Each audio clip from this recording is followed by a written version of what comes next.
शिवरात्रि का प्रसंग कहता है अपने मन की अभिलाषा रखकर तुम्हें जो चाहिए, एक काली मिर्ची और काली तिल्ली के 7 दाने। एक काली मिर्ची और काली तिल्ली के कितने दाने?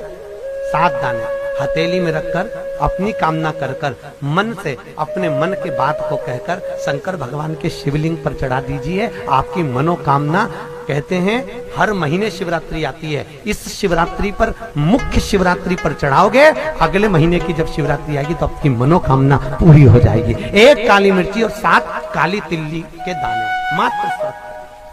महाराज, जिसके घर में क्लेश रहता हो, बहुत ज्यादा लड़ाई झगड़े हो रहे हैं, सास बहू के झगड़े, ना बहू कुछ सुनने को तैयार ना सास सुनने को तैयार, और घर में बेचारे पुरुषों की आफत, यहाँ भाई भाई झगड़ रहे हो, सास बहुएं झगड़ रही हो, कुछ मत करिए। गेहूं की बाली को तोड़ो, गेहूं की बाली जानते ना, जिसमें आप लोग तो गेहूं की बाली को तोड़ना है, और बाली 7 बाली तोड़कर अपने घर में घुमाकर अपने घर का नाम और गोत्र बोलकर उसको शंकर को समर्पित कर दीजिए। जिंदगी में कभी सास बहू का झगड़ा नहीं होगा महाराज। शिवरात्रि के दिन उसको समर्पित करिए, आपके घर में कभी क्लेश नहीं मच सकता। और शिवरात्रि के दिन रात्रि को 12 बजे शंकर भगवान पर एक धतूरा चढ़ा दो। क्या चढ़ाना है? जम के बोलिए जरा, धतूरा। ये शंकर भगवान को धतूरा चढ़ा दो। 12 बजे रात्रि को शिव जी पे धतूरा चढ़ाओ, आधे घंटे तक धतूरा चढ़े रहने दो, और आप श्री शिवाय नमस्तुभ्यम का जाप करो। जिस शंकर जी पे धतूरा चढ़ाए उस मंदिर के बाहर बैठकर कौन सा मंत्र जपना है? श्री शिवाय नमस्तुभ्यम। फिर से बोलो, श्री शिवाय नमस्तुभ्यम।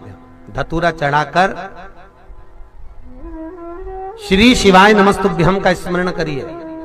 और जो दुकान नहीं चलती हो, घर में लक्ष्मी नहीं टिकती हो, खेत में फसल अच्छी नहीं आती हो, संपदा नहीं आ रही हो, बस उस धतूरे को लाल वस्त्र में बांधकर अपनी दुकान में, अपने व्यापार में, अपने घर में रात को 12:30 बजे उठाकर लाओ, और 4 बजे के पहले उसको अपनी दुकान, व्यापार, व्यवसाय में उसको बांध दीजिए। और अगर जो जमीन फसल सही नहीं दे रही हो, उस जमीन में ले जाकर गाड़ दीजिए।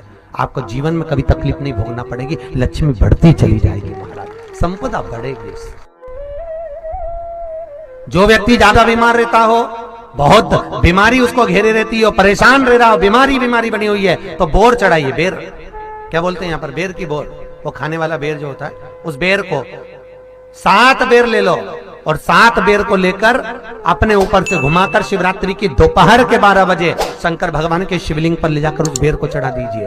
आपका रोग, आपकी बीमारी मात्र 3 महीने के अंदर समाप्त हो जाए। शिवरात्रि के दिन बेर चढ़ाने का बड़ा महत्व है।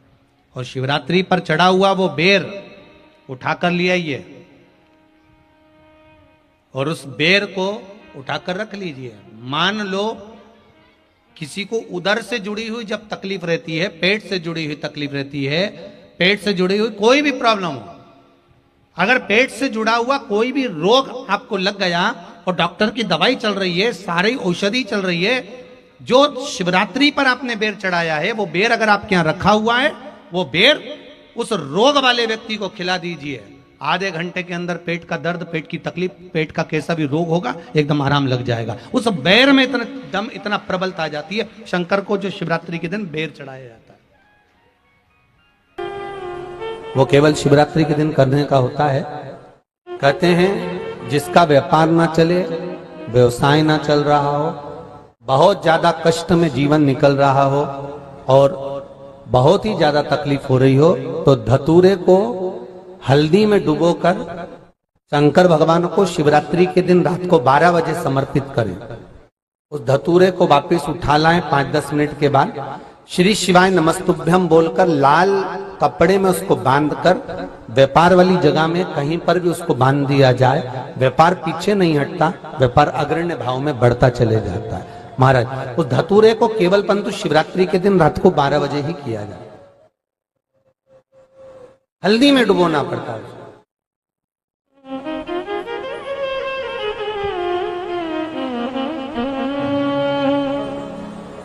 यही प्रमाण एक क्रम में और है महाराज जी। लिंग पुराण कहती है, मान लो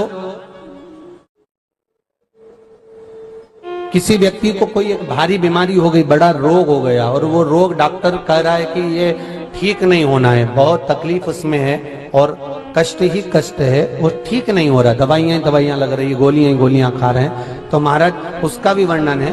7 धतूरे, कितने धतूरे लेना है? 7 धतूरे। कोई सी भी शिवरात्रि से मतलब महीने में एक बार शिवरात्रि आती है, प्रत्येक महीने आती है। किसी भी शिवरात्रि के दिन 7 धतूरे लेकर, एक धतूरे में मौली, लच्छा, नाड़ा लपेटकर चंद्रमौली भगवान का स्मरण कर उस मौली को लपेटकर 6 धतूरे में हल्दी लगाकर शंकर भगवान की जो जलाधारी है, जलाधारी में आपको पहले भी वर्णन किया है, शंकर भगवान का ये शिवलिंग है, ये जलाधारी है, ये भगवान का जल निकलने का स्रोत, चरणारविंद का भाव। शिवलिंग जहां रखा हुआ है ये पार्वती जी का हस्त कमल, जो ये गोल भाग है ये पार्वती का हस्त कमल, जहां शिवलिंग रखा है। जहां से जल नीचे गिरता है उसके सीधे भाग में श्री गणेश जी महाराज का स्थान है, उसके उल्टे भाग में श्री कार्तिकेय जी का स्थान है। जलाधारी के सामने एक मोटी सी लाइन होती है, कहीं सांप बना होता है, कहीं स्थान बना होता है। जो मोटी सी लाइन है ये शंकर भगवान की सबसे छोटी लड़की अशोक सुंदरी का स्थान है। जलाधारी के ऊपर जो 3 टेकी लगी है ये भृगु ऋषि का, भृंगी गण का स्थान है। इसके ऊपर जो कलश है, कलश में जो पानी भरा जाता है वो पानी जो बूंद बूंद नीचे गिरता है ये शंकर भगवान की 5 लड़कियों का स्थान है। जया, विषहरा, सामरीबारी, धोतली और देव, ये 5 लड़कियों का स्थान है। शंकर भगवान का संपूर्ण परिवार शिवलिंग के सामने से, जहां से जल चालू होता है गिरने के लिए नीचे की ओर जब जल जाता है, उस स्थान पर भगवान शंकर के सारे गणों का स्थान है। फिर जब जल बहकर सामने की ओर जाता है, जितनी दूर तक जल जाता है उतनी दूर तक भगवान शंकर के उस जल भाग को ग्रहण करने के लिए 33 कोटि देवताओं का स्थान है। इसलिए उस जल को हम लांघते नहीं है, क्योंकि वहां 33 कोटि देवता विराजमान रहते हैं महाराज। तो जो बीमारी डॉक्टर ने बता दी और बहुत बड़ा रोग हो गया और शरीर में कष्ट है, ठीक नहीं हो रहा, चाहे लीवर से जुड़ा हो, चाहे किडनी से जुड़ा हो, चाहे कैंसर से जुड़ा हो, और मान लो शरीर में कहीं गांठ भी हो गई है और वो मिटी नहीं रही हो, तो महाराज निवेदन है 7 धतूरे, एक धतूरे पर मौली लपेटकर वो शंकर जी के शिवलिंग के ऊपर चढ़ाना। 6 धतूरे, उसमें से एक धतूरा भगवान श्री गणेश जी का स्थान, दूसरा धतूरा श्री कार्तिकेय जी का स्थान, तीसरा धतूरा अशोक सुंदरी का स्थान।